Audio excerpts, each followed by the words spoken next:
अधिकतर लोग यही जानते हैं कि रावण सिर्फ श्री राम से ही हारा था, लेकिन ये सच नहीं है।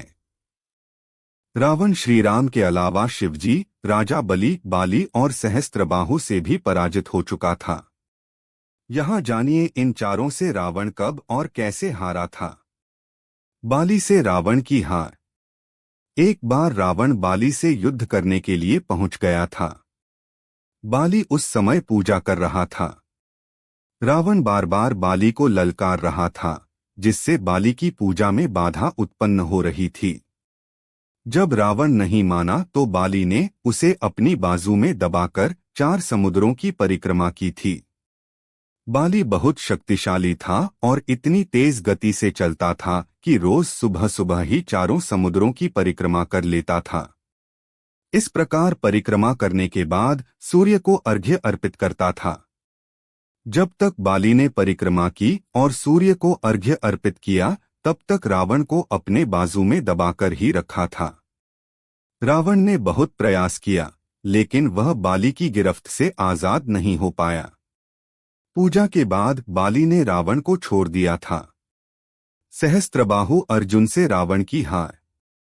सहस्त्रबाहु अर्जुन के 1000 हाथ थे और इसी वजह से उसका नाम सहस्त्रबाहु पड़ा था। जब रावण सहस्त्रबाहु से युद्ध करने पहुंचा तो सहस्त्रबाहु ने अपने 1000 हाथों से नर्मदा नदी के बहाव को रोक दिया था।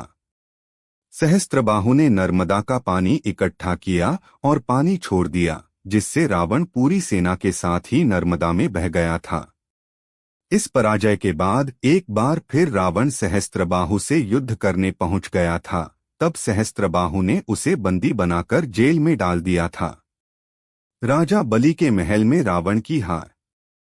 दैत्यराज बलि पाताल लोक के राजा थे। एक बार रावण राजा बलि से युद्ध करने के लिए पाताल लोक में उनके महल तक पहुंच गया था। वहां पहुंचकर रावण ने बलि को युद्ध के लिए ललकारा। उस समय बलि के महल में खेल रहे बच्चों ने ही रावण को पकड़कर घोड़ों के साथ अस्तबल में बांध दिया था। इस प्रकार राजा बलि के महल में रावण की हार हुई। शिवजी से रावण की हार। रावण बहुत शक्तिशाली था और उसे अपनी शक्ति पर बहुत ही घमंड भी था।